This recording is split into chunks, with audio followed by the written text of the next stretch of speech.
So in the today session, आज के session में हम लोग मोलैरिटी को अंडरस्टैंड कर लेते हैं। सो मोलैरिटी बेसिकली क्या होता है? लिक्विड सॉल्यूशन होता है, उसके लिए हम लोग इसको डिफाइन करते हैं। ठीक है, सो कुछ कुछ चीजें हम जान लेते हैं quickly. So molarity is defined for liquid solution, right? तो it is defined for liquid solution.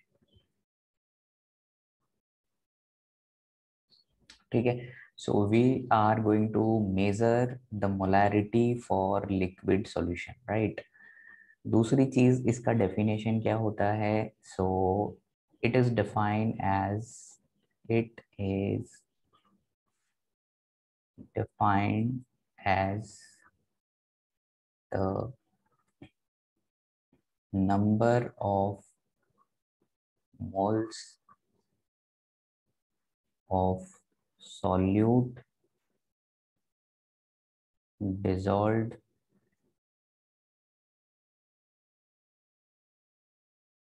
in dissolved per liter of volume। ठीक है, so this is a very simple definition. Basically आपके पास क्या होगा कि number of moles of solute जो है वो पर लीटर ऑफ वॉल्यूम में कितना डिसॉल्व कर रखा है। ठीक है, सो हम इसको इस तरह से लिख सकते हैं, molarity is equal to number of moles of solute. आपको हमेशा सॉल्यूट के मोल यहाँ पे रखने हैं और इसको डिवाइड किससे करना है? वॉल्यूम ऑफ सॉल्यूशन से। ठीक है, सो वॉल्यूम ऑफ सॉल्यूशन आपको लेना है यहाँ पे, और that should be in terms of litre. अगर आपको ml, सेंटीमीटर क्यूब, अगर मीटर क्यूब में दिया है तो आपको लीटर में कन्वर्ट करना होगा। So what will be the unit of molarity? Unit हो जाएगा मोल लीटर इनवर्स। ठीक है, या मोल पर litre. Correct? Okay sir, total volume होगा? हाँ, टोटल वॉल्यूम ही होगा। टोटल वॉल्यूम जो भी कंटेनर होगा या सिस्टम होगा उसी का होगा। ठीक है, तो ये हो गई यूनिट आपकी। फिर यहाँ पे एक नोट में आपको याद रखना है, what is note? On changing temperature, on changing temperature, molarity also changes। ठीक है, मोलैरिटी भी चेंज होगा अगर आप टेम्परेचर को चेंज करते हो तो। रीजन क्या है? रीजन, नंबर ऑफ मोल तो टेम्परेचर पे डिपेंड नहीं करते, but volume is actually depends on the temperature. ठीक है, तो जनरली हम लोग टेम्परेचर इंक्रीज करते हैं तो volume of the system increase होता है। That is the reason why molarity is going to be change as we are actually changing the temperature। Okay, so on changing temperature, molarity will change, the value of molarity will be different। Clear? So this is the idea। Molarity is defined for what? Liquid solution, and it is basically a ratio of number of mole of solute to the volume of solution in terms of liter। ठीक है, तो ये है हमारा idea यहाँ पे। ठीक है, उम्मीद कर रहा हूँ ये चीज आपको क्लियर हो गई है, बेसिक। चलिए अब आगे बढ़ते हैं। एक और हम चीज ऑफ सॉल्यूट। आपको सॉल्यूट के मोल कैलकुलेट करने हैं। You need to calculate the number of mole of solute similar to molarity, but यहाँ पे आपको लेना है वेट ऑफ सॉल्वेंट। ठीक है, डिनोमिनेटर में आपको क्या लेना है? Weight of solvent. सॉल्यूशन का वेट नहीं लेना है आपको, यहाँ पे सॉल्वेंट का वेट लेना है। This is very important. Weight of solvent in KG. ठीक है, तो आपको ये किलोग्राम में लेना होगा। तो स्मॉल m का वैल्यू किसके बराबर आ रहा है? मोल्स। ठीक है, divided by weight, that should be in kilogram. ठीक है, तो ये हमारा, इसका अब यूनिट अगर आपको लिखना है तो आप लिख सकते हैं मोल पर केजी, या फिर मैं इसको ऐसे भी लिख सकता हूँ, मोल केजी इनवर्स। एक और चीज यहाँ पे आप देख लो कि ये जो न्यूमरेटर है ये आपका मास से रिलेटेड है और डिनोमिनेटर भी मास से रिलेटेड है। तो मोलालिटी में अगर हम नोट डालेंगे मोलालिटी में, so molality does not affected by temperature.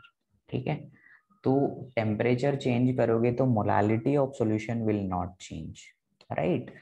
So suppose आप किसी ऐसे लैब में काम कर रहे हैं जहाँ पे फ्रिक्वेंटली टेम्परेचर चेंज होता है, तो उस सिचुएशन में आपको जो भी लिक्विड सॉल्यूशन है उसके क्वांटिटेटिव मेजरमेंट के तौर पे मोलालिटी को यूज करना चाहिए, because that will be more accurate compare to molarity. Why? Because if we are measuring molarity and temperature is frequently changing over there, then what happen? Actually the value is not that accurate. Why? Because the molarity value is kept on changing as temperature changes, right? So this is the idea. So mole fraction वो भी temperature पे depend नहीं करता, mole fraction unitless quantity होता है। Molality भी हमारी temperature पे डिपेंड नहीं करती, लेकिन इसका यूनिट है हमारे पास मोल केजी इनवर्स। ठीक है, so this is the unit. एक और टर्म आपको यहाँ पे याद रखनी है, इस कई बार हमारे पास है ना, इसको हम ऐसे लिखते हैं वन मोलल सॉल्यूशन। ठीक है, वन मोलल सॉल्यूशन। तो जब भी आप वन मोलल सॉल्यूशन बोलेंगे इसका मीनिंग क्या निकलेगा कि वन मोल सॉल्यूट होगा आपके सामने, और ये किस में डिजोल्व होगा, 1 या 1000 ग्राम सॉल्वेंट के अंदर। ठीक है, 1000 ग्राम सॉल्वेंट होगा, या फिर आप कहेंगे 1 kg solvent. So this is how you are going to interpret this one molar solution. और सपोज 1 मोलल के बदले में x मोलल लिखेगा तो भी आप ऐसे बोल सकते हैं कि x mole of solute are being dissolved in 1 kg of solvent. So this is the idea. Okay, now molarity, इसके अंदर भी आप एक चीज ऐड कर सकते हैं। इसमें भी क्या होता है, जैसे मान लो कि लिखा होता है 1 मोलर सॉल्यूशन, तो 1 मोलर सॉल्यूशन का इंटरप्रिटेशन क्या आएगा, you can interpret like this, 1 mole solute is being dissolved in 1 liter of solution, or you may say 1000 ml of solution। ठीक है, so this is how we are going to interpret the values. Clear है? So x molar अगर लिखा हो तो आप बोलेंगे x मोल है किसके अंदर, 1 लीटर सॉल्यूशन के अंदर। ठीक है, चलिए अभी देखो, हमने एक आइडिया ले लिया कि हमने क्या करा, अलग अलग चीजों को समझ लिया है। देखिए कौन कौन सी चीजें थी, एक हमने परसेंटेज कॉम्पोजिशन को समझा था। ठीक है, ये बहुत काम की चीजें हैं। तो परसेंटेज कॉम्पोजिशन को देखा, तो वहां पे जैसे अगर मान लो कि percentage x percentage by mass है, तो इसका क्या इंटरप्रिटेशन निकलता था कि हमारे पास एक्स ग्राम सॉल्यूट होगा। ठीक है, एक्स ग्राम सॉल्यूट होगा कहाँ पर, 100 ग्राम सॉल्यूशन के अंदर। ठीक है, दिस इज द इंटरप्रिटेशन अगर परसेंटेज कंपोजिशन दिया हो तो। अगर आपके पास में डेंसिटी दिया हो तो आप क्या लिखेंगे, वेट अपर ओवर वॉल्यूम। ठीक है, तो सपोज करो कि डेंसिटी यहाँ पे 1 ग्राम पर ml है, तो 1 ग्राम पर ml को मैं कैसे लिख सकता हूँ कि भाई वेट 1 ग्राम है तो सामने 1 ml का वॉल्यूम है। तो अगर मैं इसको 100 ग्राम लिखूं तो ये कितना हो जाएगा, 100 ml। तो ये थोड़ा आइडिया आपको लेना है, ठीक है, इस तरह से। और हमने मोल फ्रैक्शन को देखा था। सो मोल फ्रैक्शन, सपोज करो कि आपके पास में कंपोनेंट दो ही हैं, ए और बी सिस्टम के अंदर। अगर एक का मोल फ्रैक्शन एक्स ए जो है वो 0.9 है, तो एक्स बी क्या होगा, एक्स बी होगा 0.1। ये कैसे पता चलता है, तो हमें याद होना चाहिए कि एक्स ए और एक्स बी की वैल्यू हमेशा किसके बराबर होती है, 1 के बराबर होती है, ठीक है। ऐसे मोलैलिटी मोलारिटी, ओके, ठीक है। तो इस तरह से आपको एक मिलेगा मोलारिटी, ठीक है, मोलारिटी जिसको हम कैपिटल एम बोलते हैं, और एक मिलेगा मोलालिटी, ठीक है। So this is small M. तो इस तरीके से आपके पास में अलग अलग फिजिकल क्वांटिटीज है, इनका आपस में किस तरह से रिलेशन है उसको हम देखेंगे, और उसको देखने के साथ ही साथ हम न्यूमेरिकल्स को करेंगे, ठीक है, ताकि हमें आइडिया समझ में आए कि कैसे क्वेश्चंस आते हैं, ठीक है। So have a look, this type of questions are directly asked in the examination, ठीक है, ये क्वेश्चन। अब देखो क्वेश्चन में लिखा है कि what is the molarity of H2SO4 solution that has density 1.84 ग्राम। देखो यहाँ पे क्या लिखा है, सीसी। तो सीसी का मतलब होता है क्यूबिक सेंटीमीटर, क्यूबिक सेंटीमीटर मतलब ml, ठीक है। At 35 degree centigrade, content 98% by weight. So this is where you have to use your logic. तो देखिए इसका इसका सॉल्यूशन मैं आपको करवा रहा हूँ, ठीक है, उसके बाद में आपको दूसरे क्वेश्चंस को आपको ट्राई करना है। देखिए कैसे करेंगे, देखो यहाँ पे है ना, मेरे को है ना मोलारिटी फाइंड करना है। सो मोलारिटी फाइंड करने के लिए हमारे पास तरीका क्या होता है, we have to look for number of moles divided by volume, that should be in litre.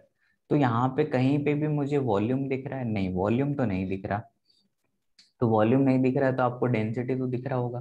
तो डेंसिटी से हम वॉल्यूम निकाल सकते हैं, क्यों, डेंसिटी इज इक्वल टू क्या होता है, वेट अपॉन वॉल्यूम। तो यहाँ से आप क्या निकाल सकते हैं, volume is equal to weight over density. अब क्वेश्चन ये आया कि चलो डेंसिटी तो मालूम है लेकिन वेट किधर है, तो यहाँ पे वो बात छुपी हुई है। Let me highlight for you, 98% by wait, यहाँ से। तो 98% बाय वेट, इसका इंटरप्रिटेशन क्या लिखेंगे हम लोग, इसका इंटरप्रिटेशन लिखेंगे 98 ग्राम सॉल्यूट इसके अंदर प्रेजेंट है, 100 ग्राम सॉल्यूशन के अंदर प्रेजेंट है। उम्मीद कर रहा हूँ ये बात समझ पाए आप। 98% कैसे आएंगे, 100 में से अगर आप 98 स्कोर करोगे तब जाके 98% आएंगे। तो मैंने क्या करा, 98 ग्राम तो सोल्यूट का क्या मान लिया, वेट, तो उसके सामने 100 ग्राम सॉल्यूशन होगा तो बात बन जाएगी। इसका मतलब हमने क्या करा, वेट किसका निकाल लिया, वेट हमने निकाल लिया सॉल्यूट का। सॉल्यूट का अगर आप वेट निकाल लोगे तो आप क्या निकाल सकते हो, मोल निकाल सकते हो। मोल कैसे निकालोगे, वेट अपॉन मोलर मास। अब मोलर मास किसका निकालना है, H2SO4, क्योंकि ये है सॉल्यूट। तो ये हो जाएगा 2 प्लस सल्फर होता है 32, ऑक्सीजन होता है 16, लेकिन 4 ऑक्सीजन है यहाँ पे। तो ये सबको सिंप्लीफाई करेंगे तो यू विल बी गेटिंग 98।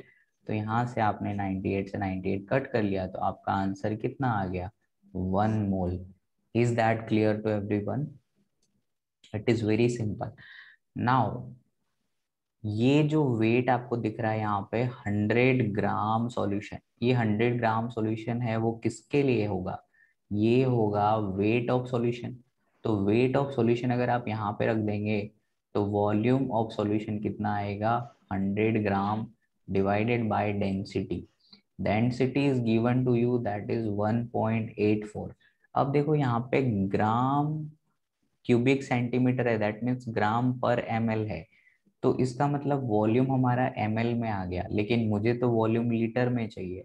तो volume in terms of litre कितना आएगा, तो मैं लिखूंगा 100 1.84 मल्टीप्लाई बाय 1000, ठीक है। इसको थोड़ा सा सॉल्व कर लेते हैं, 2 जीरो से 2 जीरो कट हो जाएगा, तो ये आ जाएगा 1/18.4 लीटर। क्लियर है। तो अब हमारे पास आ चुका है वॉल्यूम, ठीक है, ये हमारा आ गया है वॉल्यूम। अगर हम वॉल्यूम भी निकाल लिए, मोल्स भी निकाल लिए, कितने ये रहे तो यहाँ पे कर देंगे सब्स्टिट्यूट। तो ये हो गया आपका 1/1/18.4। तो इसको सॉल्व करेंगे तो कितना आ जाएगा 18.4। आंसर किधर है, ऑप्शन नंबर ए। उम्मीद कर रहा हूँ आपको ये चीज समझ में आई होगी। आपको डायरेक्ट एग्जाम में क्वेश्चन नहीं आएगा कि कैलकुलेट मोलारिटी करके, वो डेंसिटी, परसेंटेज कंपोजिशन और मोलारिटी सबको क्या करेगा, मिक्स करेगा। उम्मीद कर रहा हूँ ये सॉल्यूशन आपको समझ में आ गया है। ठीक, अगला क्वेश्चन देखेंगे। थोड़े से थियोरेटिकल क्वेश्चन भी आते हैं, तो हर बार न्यूमेरिकल ही पूछे ऐसा नहीं है। द कॉन्सेंट्रेशन यूनिट इंडिपेंडेंट, यहाँ पे देखो does not depend on the temperature. ठीक है, तो नॉर्मेलिटी का डेफिनेशन आप देखोगे तो number of equivalent upon volume आएगा। खैर ये हमने पढ़ा नहीं है तो अभी इसके ऊपर कमेंट करना ठीक नहीं है। वेट बाय वॉल्यूम, तो देखो भाई यहाँ पे आ गया है वॉल्यूम। जब भी आपको वॉल्यूम दिखाई देगा टेम्परेचर से चेंज हो जाएगी वैल्यू, और ये वाली वैल्यू में भी वॉल्यूम है, यहाँ पे देख सकते हो आप, ये रहा। तो हमारा आंसर क्या आएगा, सी, ऑप्शन सी। ऑप्शन सी जो है molality does not affected by temperature, ये हमने नोट में लिखा था। ओके, चलो क्वेश्चन नंबर 3 को सॉल्व करेंगे। क्वेश्चन नंबर 3 को सॉल्व कैसे करेंगे, देखो क्या लिखा है, हाउ मेनी ग्राम, यानी कि आपको वेट निकालना है। CH3OH should be added to water to prepare 150 ml of solution of 2 molar CH3OH। Okay, तो इसको सॉल्व कैसे करेंगे। Sir please can you explain how to 1000 in volume? Actually denominator, see, this value is, actually we are calculating volume like this। तो अभी इसमें कैसे आएगा, इसमें ml में वैल्यू आएगा, आपको पता चल रहा है। और अगर ml में वैल्यू आएगा तो मैं कैसे इसको सॉल्व करूंगा, लीटर में कैसे कन्वर्ट करूंगा। आपको याद होगा 1 litre is equal to 1000 ml, याद है। तो अगर मुझे some ml, the some value in terms of ml is given, तो मैं क्या करूंगा, लीटर में कन्वर्ट करने के लिए मुझे 1000 से डिवाइड करना पड़ेगा। Now it is clear. 1000 से डिवाइड इसलिए कर रहे हैं क्योंकि वो मुझे लीटर में कन्वर्ट करना है। ठीक, वेरी गुड। ओके, कभी भी कोई डाउट हो तो आप बता बता सकते हैं इसी तरह से, तो I can explain. Okay so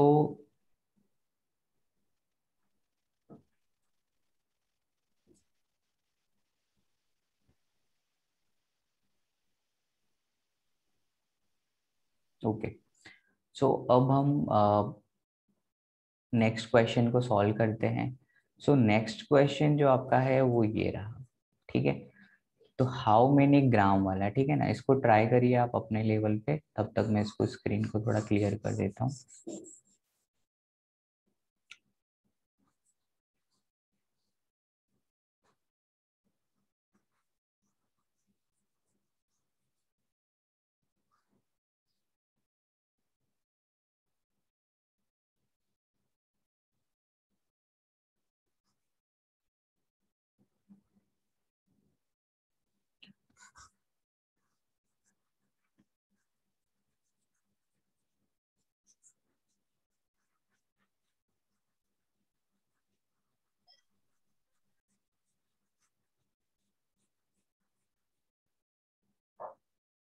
okay, so let's try to solve this question. It is very simple, आप कैसे करेंगे इसको देखिए। Sir, हाँ, sir, answer is 9.61.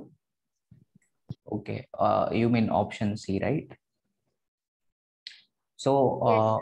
Let's try to solve this by putting values. ठीक है, देखिए आपको यहाँ पे मोलारिटी ऑलरेडी दिया हुआ है, अगर आप ठीक से देखेंगे तो। ठीक है, you have molarity value that is 2। ठीक है, तो हम इसको लिखेंगे 2। नंबर ऑफ मोल्स कैसे निकालते हैं, वेट आप मान लीजिए W, और मोलर मास ऑफ दिस कितना आएगा, देखो कार्बन हो गया 12, ठीक है, ऑक्सीजन हो गया 16, और हाइड्रोजन कितने हो रहे हैं 4। तो 20 और 12 32 हो गए। ठीक है, तो ये हो गया 32 डिवाइडेड बाय 150 ml है बच्चे, 150 ml है तो हमें क्या करना पड़ेगा, लीटर में कन्वर्ट करना पड़ेगा. So can you calculate W for me, please do it.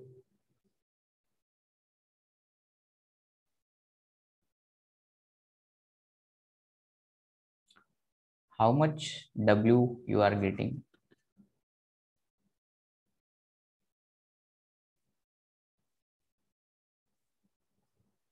Obviously 9.6 I guess ना, आ रहा है सबका?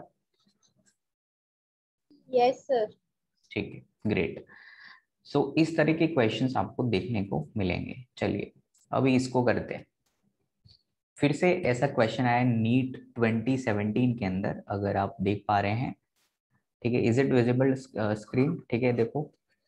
Which of the following is dependent on the temperature? Please tell me the answer. Molarity.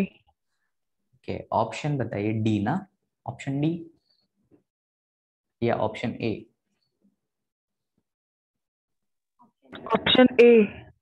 Option A is the right answer. Very good. Okay, so बहुत बढ़िया. So option A will be your right answer, molarity. तो यहाँ पे आप याद कर लीजिए कि ये तीन लोग ऐसे हैं जो टेम्परेचर पे डिपेंड नहीं करते हैं या इंडिपेंडेंट होते हैं टेम्परेचर से. ठीक है, इंडिपेंडेंट ऑफ टेम्परेचर. ठीक है, you can update your notes.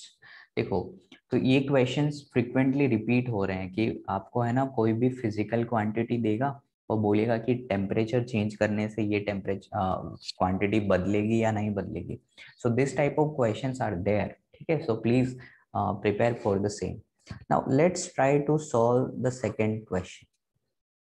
What is the mole fraction of solute in 1 molar aqueous solution? Can you solve this question? I will give you some 2 minutes. ठीक है, try this question.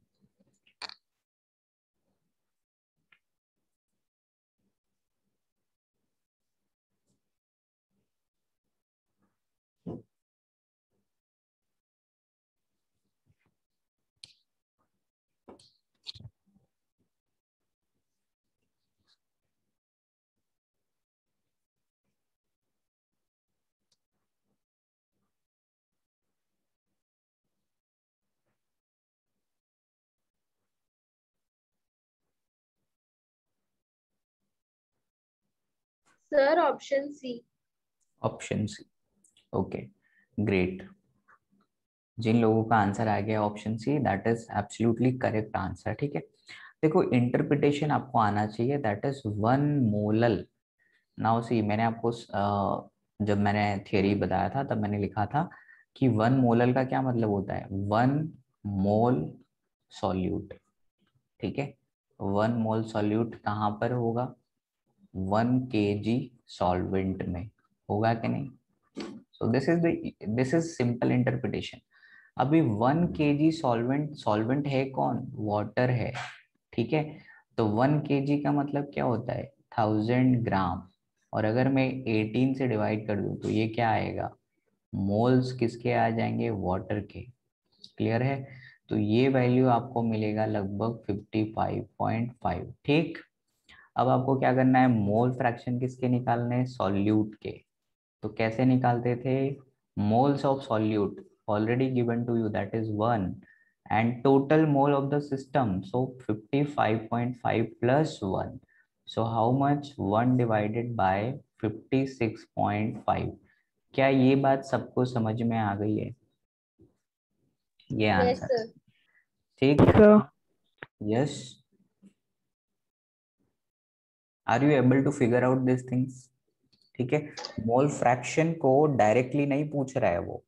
ठीक है, वो पहले molality आपको दे रखा था, उसके हिसाब से आपको इंटरप्रीट करना है. ठीक है, तो इंटरप्रीट आप इस तरह से कर सकते हैं, 1 mole of solute is definitely dissolved in 1 kg of solvent. Okay, so I hope it is clear. Now let's try to solve the third question. देख लो थर्ड क्वेश्चन हम कैसे करेंगे. ठीक है, तो थर्ड सर, क्वेश्चन, हम ट्राई कर सकते हैं उसको. हाँ करिए करिए, आराम से करिए, कोई दिक्कत नहीं है. 1 मिनट का टाइम आप ले लो. एक 2 मिनट 3 मिनट ले लो, आराम से करके दिखाओ।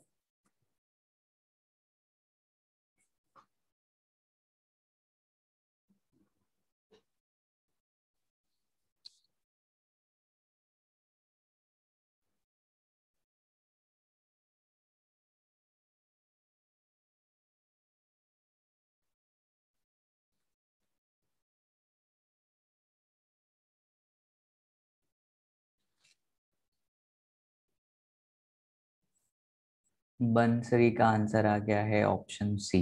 Very good.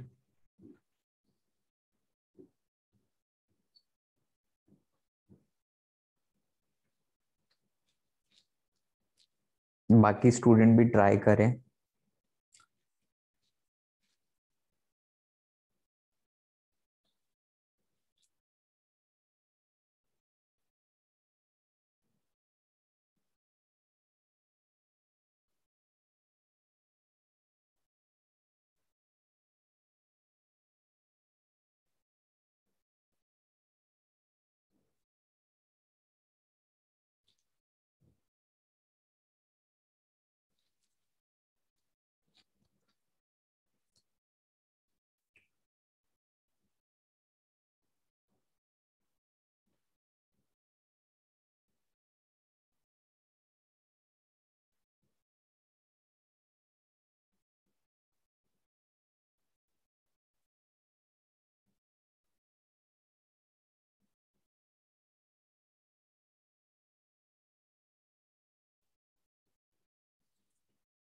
और किसी का आंसर आया है?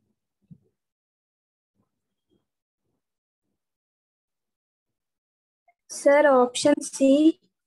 Option C will be the right answer. Correct है। Very good.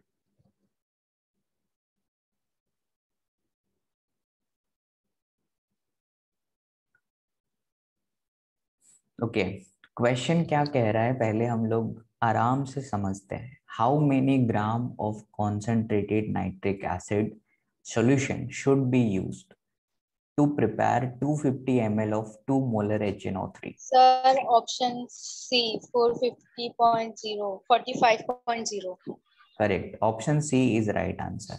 ठीक है, जितने भी स्टूडेंट आंसर सी बता रहे हैं, ठीक है, उनका आंसर बिल्कुल सही है, कोई इशू नहीं है उसके अंदर। ठीक है, चलिए ट्राई करते हैं, सॉल्व करने की कोशिश करते हैं। बेसिकली हमें क्या करना है, हमें वेट निकालना है। वेट किसका निकालना है? नाइट्रिक एसिड का। तो हम क्या करते हैं, वेट ऑफ नाइट्रिक एसिड मान लेते हैं, बचपन में करते थे ना वैसे। Weight of nitric acid is equal to x gram मान लिया। तो अगर ये एक्स ग्राम है तो मोल्स कैसे निकालोगे बच्चे? मोल्स नाइट्रिक एसिड के कैसे निकालोगे? X divided by what is the molar mass of nitric acid? 63। कैसे पता चलेगा? हाइड्रोजन 1 है और 14 हो गया, और ऑक्सीजन कितना होगा? 16 मल्टीप्लाई बाय 3, है ना? तो ये हो गया आपका 48। ठीक है, और उसके बाद में यहाँ पे देखो 15 आ गया, तो इन दोनों को ऐड करेंगे तो I guess this will become 63। Correct है। तो ये आपके आ गए मोल्स। क्या सबको मालूम चल गया ये मोल्स आ गए? उसके बाद में देखो वॉल्यूम कितना दे रखा है आपको? 250 दे रखा है, लेकिन molarity is also given to you. Molarity is 2 molar. तो मोलैरिटी को अगर हम 2 रखें तो यहाँ पे न्यूमरेटर क्या होता है? Moles, that is x divided by 63। And what is the volume given over here? 250 divided by 1000। अभी मैंने 1000 से डिवाइड क्यों किया है मालूम चल रहा है आप लोगों को? Yes, sir. Very good. हम यस लोग सर। एक्चुअली वॉल्यूम को कन्वर्ट कर रहे हैं लीटर में, बराबर। सो x डिवाइडेड बाय 63, और ये हो जाएगा 1000 ऊपर चले जाएगा and 250 will remains over here. ठीक है, तो देखो ये सॉल्व कर लेते हैं अपन। This will be 4। ठीक है, और x की वैल्यू कितनी आ रही है? 63 मल्टीप्लाई बाई 2 डिवाइड बाय 4। सबका ये वैल्यू आ रहा था? ये सबका वैल्यू आ रहा है?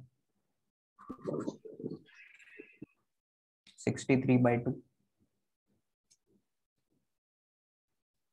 Yes, sir. अभी 63/2 आ रहा है, लेकिन हमें यहाँ पे क्या बोला है?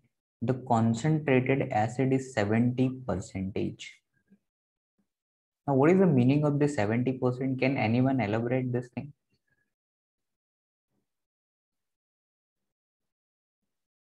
इधर तो वेट मेरा 63/2 आ रहा है, तो वो तो किसी भी ऑप्शन से मैच नहीं हो रहा. Can you explain how you are getting 45?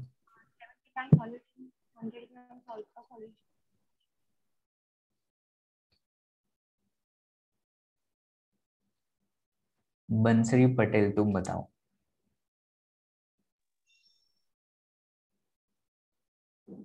Sir, 1 minute. Are you there? Yes, sir, 1 minute.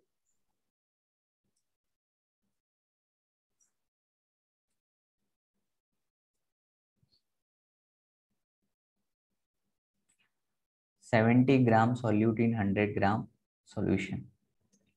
Sneha, okay, very good. That is correct.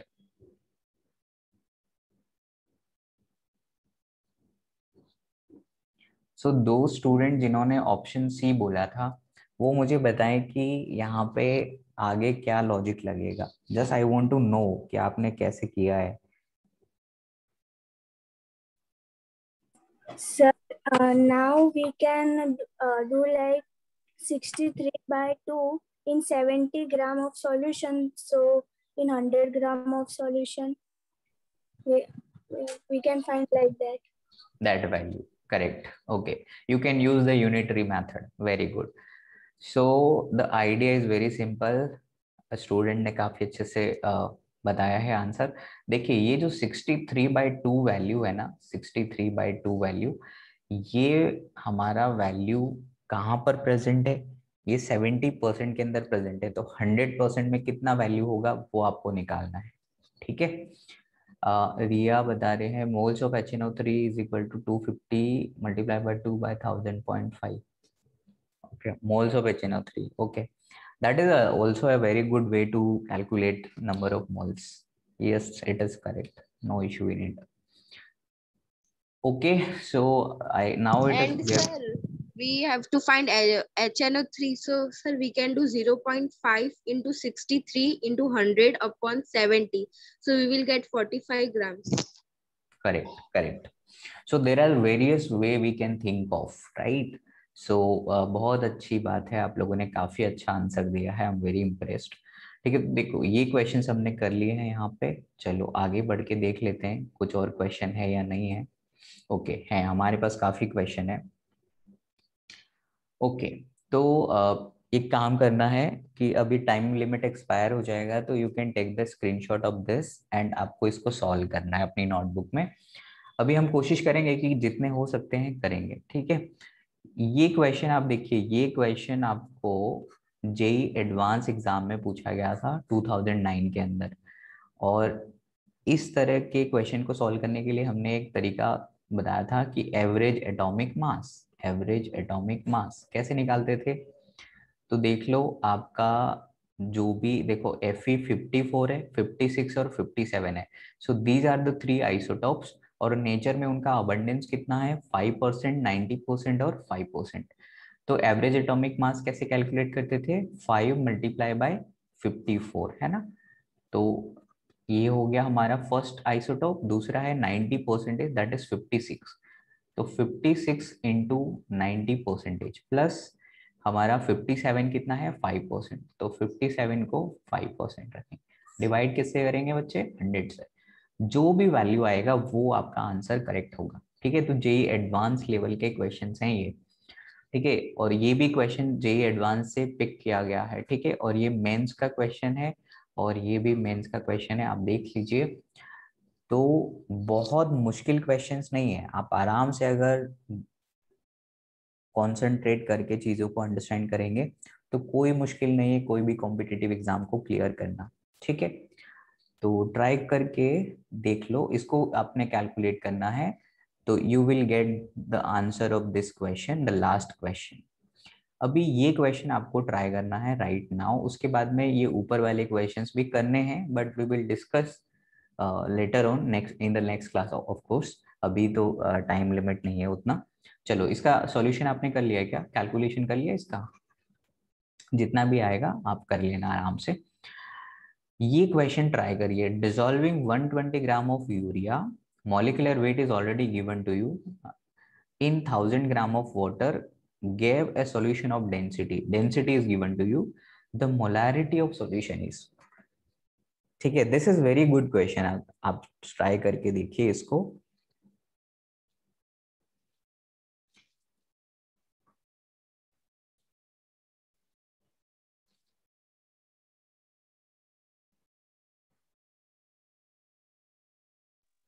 Sir, 2.05. 2.05 will be the right answer।